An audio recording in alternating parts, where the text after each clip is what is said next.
Good morning, students. Today we are going to study chapter number 2, The Abode of Snow. Abode मतलब घर, निवास, ठीक है, मतलब बर्फ का घर. The Himalayas form the world's largest mountain range. जो हिमालय है, ठीक है, वो वर्ल्ड की सबसे बड़ी माउंटेन रेंज है. ठीक, they are fold mountains located in the south central part of Asia. Mountains में कौन कौन से माउंटेन्स आते हैं आपका? एक जो फोल्ड माउंटेन्स हैं वो एशिया के साउथ सेंट्रल पार्ट में लोकेटेड हैं. ठीक है, deep gorges and narrow valleys are formed by many streams and rivers in this region. Now what is gorge? Gorge क्या होते हैं आपकी? Gorge is a deep narrow valley usually where a river passes through mountains. Gorge क्या होता है?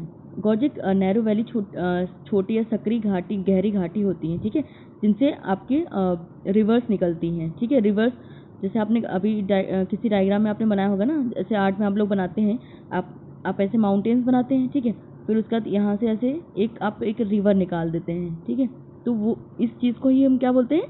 Gorge. The Himalayan range covers the entire northern most part of India. जो Himalayan range है वो इंडिया के लगभग नदर्न मोस्ट पार्ट मतलब उत्तरी भाग के को लगभग कवर किए. ठीक है, और ये आपका नदर्न मोस्ट पार्ट कहाँ से कहाँ तक है? जो आपका जो हिमालयन रेंज कवर करती है from Ladakh to the north eastern state Arunachal प्रदेश.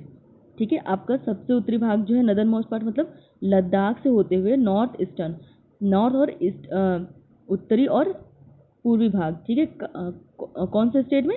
अरुणाचल प्रदेश तक फैला हुआ है. ठीक है, लद्दाख से लेके अरुणाचल प्रदेश तक आपका हिमालयन रेंज फैली हुई है.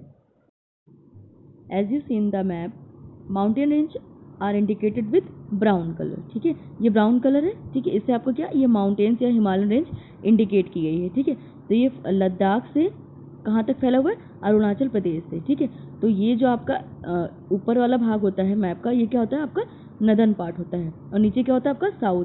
इधर क्या है आपका? वेस्ट साइड, और इधर क्या है आपका? ईस्ट. ठीक है, तो नदर्न पार्ट में है आपका एंड नॉर्थ ईस्ट पार्ट में है. ठीक है, ये आपका किस पार्ट में आएगा? ये आपका ईस्ट पार्ट में आएगा. इसलिए आपका हिमालयन रेंज नॉर्थ से नॉर्थ ईस्ट पार्ट तक फैला हुआ है. ठीक है, now next topic is location. The Himalayas stretch to about 2400 kilometres passing through northern India, southern China, Tibet, Nepal and Bhutan. जो आपका हिमालय है, ठीक है, हिमालयन रेंज, वो लगभग कहाँ तक फैला हुआ है? लगभग कितनी डिस्टेंस तक? लगभग 2400 किलोमीटर तक. ठीक है, आपके नदर्न इंडिया में मतलब नॉर्थ पार्ट में. कहाँ से कहाँ तक? सदर्न चाइना से. ठीक है, आपका ये चाइना है, चाइना, तिब्बत, ठीक है, नेपाल, भूटान लेके म्यांमार तक, यहाँ तक ये आपका फैला हुआ है. Its width varies from 150 to 400 kilometre. और इसकी जो चौड़ाई है वो वेरी करती है, कहीं पे 150 है, ठीक है, 150 टू 400 किलोमीटर तक. The Himalayas enclose 9 of the highest peak of the world. और इस हिमालय रेंज में वर्ल्ड की 9 हाइएस्ट पीक्स हैं. ठीक है, now next topic is climate. ठीक है, the great Himalayas influence the climate of the Indian सब कॉन्टिनेंट. जो हमारे हिमालय रेंज है या हिमालयाज है वो हमारी इंडियन सब कॉन्टिनेंट की, हमारे इंडिया की जो क्लाइमेट है उसको भी इन्फ्लुएंस करती हैं. ठीक है, प्रभावित करती हैं, इफेक्ट करती हैं. ठीक है, उस पर they also have a major influence on the monsoon and rainfall pattern. और ये जो हिमालयाज हैं ये हमारे मानसून और रेनफॉल पैटर्न, ठीक है, मतलब किस टाइप की बारिश हो रही है, ठीक है, और रेनफॉल पे ये इन्फ्लुएंस करते हैं. ठीक है, उनका बहुत बड़ा इससे प्रभावित होते हैं हमारे monsoon. With in the Himalayas the climate varies depending upon the elevation and location of the place.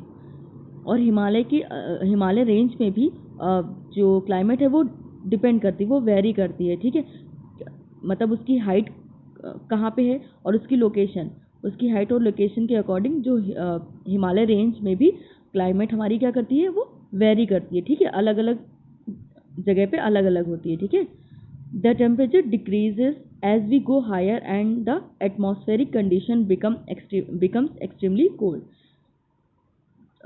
जो टेम्परेचर है, ठीक है, वो डिक्रीज होता जाता है जब हम अगर सी लेवल से ऊपर जा रहे हैं, मतलब हाइट अगर ज़्यादा है या जो ज़्यादा ऊंचे जगह पे है जिसकी हाइट ज़्यादा है, तो वहाँ पे उन माउंटेन्स पे क्या होगा, जो वहाँ की एटमॉस्फेरिक कंडीशन होगी बहुत ही ज़्यादा कोल्ड होगा, ठीक है, बिल्कुल वो बर्फ़ से ढका होगा।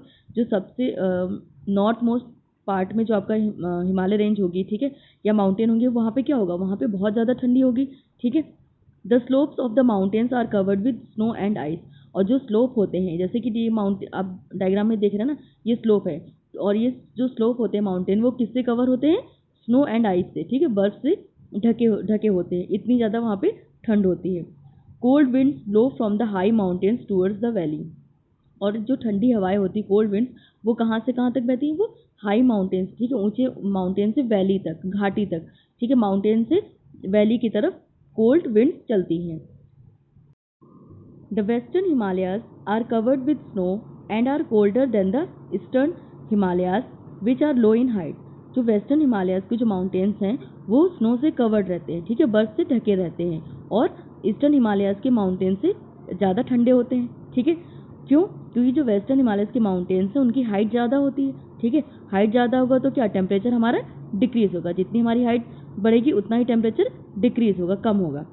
और ईस्टर्न हिमालयाज के जो माउंटेन्स हैं उनकी जो हाइट है वो कम होती है, ठीक है, तो टेम्परेचर ज़्यादा होगा। इस वजह से यहाँ पे वेस्टर्न हिमालयाज के कंपैरिजन में यहाँ पे ईस्टर्न हिमालयाज में ठंडा कम होगा, ठीक है। They are not snow covered but receives heavy rainfall during the monsoon season. जो ईस्टर्न हिमालयाज हैं, ईस्टर्न हिमालयाज रेंज है जो है, वहाँ पे वो रेंज स्नो से कवर्ड नहीं रहती, क्योंकि वहाँ पे ज़्यादा ठंडा नहीं होता है, ठीक है, तो वहाँ पे वो माउंटेन रेंज या माउंटेन्स वहाँ के स्नो से कवर्ड नहीं होते हैं। लेकिन वहाँ पे जो मानसून सीजन में बहुत ज़्यादा बारिश होती है, ठीक है, बहुत हैवी रेनफॉल होता है, ठीक है, during monsoon season. So thank you class.